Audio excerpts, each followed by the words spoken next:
by being here, you're giving it, but in the next, what, 76 up, 78 hours, something like that, it's coming down to the wire, and Ferial needs you like nobody's ever needed you before. So, do everything you can for this wonderful, wonderful woman, Ferial Masry.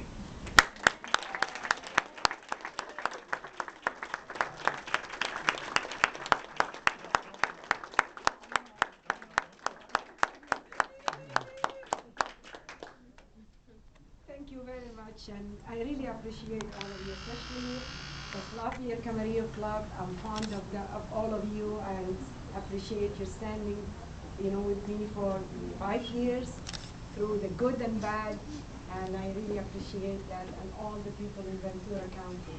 And I want to thank Bob and Julia and John and everybody came here, and of course Karen, and I'm going to talk about that later on. When Bob asked me, actually when I get the call to run, I remember that day, and I was laughing, and my husband told me, "Why are you laughing?" I said, "They asked me to run for state assembly." He said, "Do you know what you're going to do?" I said, "No." "I'm going to learn." So I say, since when did I involved in anything? I knew what I'm going to do. I always learn later on. So I knew, and he say, "Oh boy." So, and I knew it's going to be big, and I knew it's going to be important thing to do. And actually, one of the things when I started running, I was appalled, especially at that time, I was teaching the principle of American democracy. And I was teaching the kids, and this is the class I love, teaching about government and about democracy, especially where I came from. And, as a little girl, I was discriminated against as a female. My mother had to send me out because no education. And I went to school in Cairo, an American school. And here I am here in America, and teaching about American democracy. And I was so excited, and I want to keep being excited about it and to believe in their vote. So when I start running, then I start realizing, because when you teach about government, teach about federal government, you don't know anything about local government. And so it was, for me, it's a great opportunity to learn about, local government. So when I started teaching, and then I was appalled, and I was really saddened to see how people felt hopeless in this district. They were scared of the Strickland. And the Strickland, they are like manipulating this area, and I see the two of them, they're really useless. They're not really yes. They have no experience, and how they can intimidate a middle class, well-educated district. This I could not understand. And I say, I'm not going to accept that. So by learning about it and working, and I remember about the issues, and I still, the truth, I didn't know what I was supposed to say, because I asked everybody what to say. They say, I don't know what to say. So I kept telling my stories. And I know some people get fed up with my story, because I didn't do anything else yet. I'm trying to figure out what to say, which one I'm going to.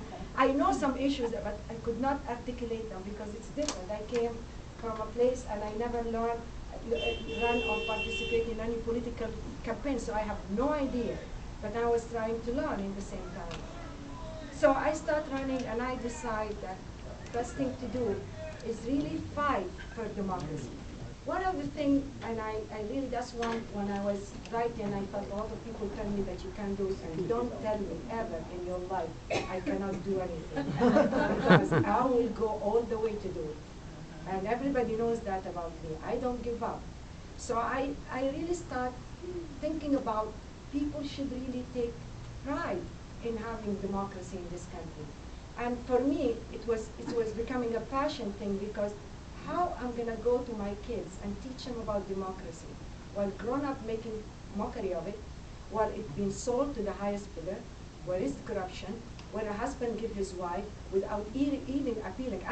It's not only Democrats you're complaining. Republican women were complaining to me. They invited her, she never came, and she never talked to them. So I was really appalled, and I decided to fight for that. So that's one of the things, it became a passion. And I tell you, I went to so many Republican gatherings. And I never forget the first time I was there in the Simi Valley, and I was talking there. They wanted to know about my story, and I went there and I started talking. And I felt, I saw them there saluting the flag and talking about the goods, and I was sitting there, oh my God, here I'm in Simi Valley, a woman from Saudi Arabia, a Muslim, an Arab, Democrat, and and then I stood there and I told my story, and then I talk about democracy, and I tell you, they were listening, and I remember this woman came to me and she said, I feel so ashamed of myself, because we thought democracy and our liberty and freedom is symbolizing the flag and the troops, and now I see something else. Because I really talked to them about what does it mean, and how they're fortunate, and how I see it. So I've been talking to a lot of Republicans, and a lot of Rotary clubs, and that's really was so, it was, something, a mission to really get people to be energized about democracy, and not to give up, because I can't accept it. I never give up in a society which oppressed me as a female, oppressed me as politically oppressed me. I have no place there, and I fought. I fought all my life. So when I come here to America and I see people giving up, that's unacceptable to me, and especially as a teacher. So that's one of the things I'm really passionate about. The second thing is, and the most important, is education. I feel really sad every day I go to my classroom and I see kids we wasted, because our education system, unfortunately, built for the 20th century. It's not moving to the 21st century. Graduating kids who are failing, they end in prison, cost us a lot of money, and we spend as a country, this is ridiculous, as a country, we spend more incarcerating our kids than educate them. This is unacceptable. I haven't heard about any society in the world doing that except here. And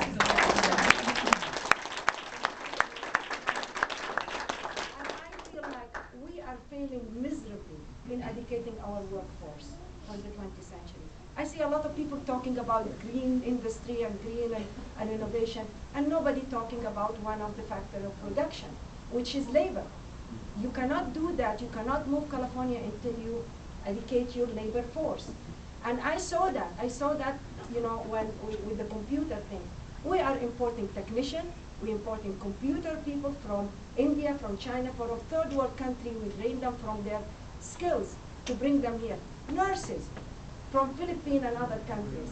And I look at my kids I'm teaching there and I say, what job they having? What future they gonna have? So this is not acceptable, and that's one of the reasons I am really determined that we have to change our education in high school. We have to graduate our kids from high school with a skill.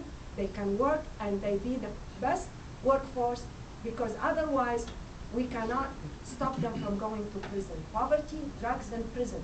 That's the only one. California is going to spend $20 billion in prisons, the highest and the most expensive project in the history of the world, not just the country, on prisons, not in higher education. That's, to me, it's really sad, and I cannot accept that. So I feel like we have to reform our education system and really, get our kids to graduate from high school with a skill, because a lot of them, they're not going to college, and it's too expensive even to go to college, and a lot of them come out with a lot of debt, and a lot of parents can't afford it. And our kids, even now in India and China, they are reducing computer for us, which the kids don't have to read, push buttons. That's really sad to do. So that's one of the things I'm really gonna work for, and that's one of the things keep motivating me, that I should not give up and keep going, because I cannot go every day and see the same misery in my classroom. I can't, and we have to really think in public education, not to make it free. So I want to, I thank you for your support, and I want to introduce I want to introduce Kat, and I want to thank her because of her vision and leadership and really helping us here. And it is really an honor for us to have her here. This is the first time we have a speaker coming to our district, and I really appreciate it. And I know her when you're first, I think, I met you one day, you were speaking, and everybody admired her. She's a great leader, and I really appreciate it. And I want to give her my book.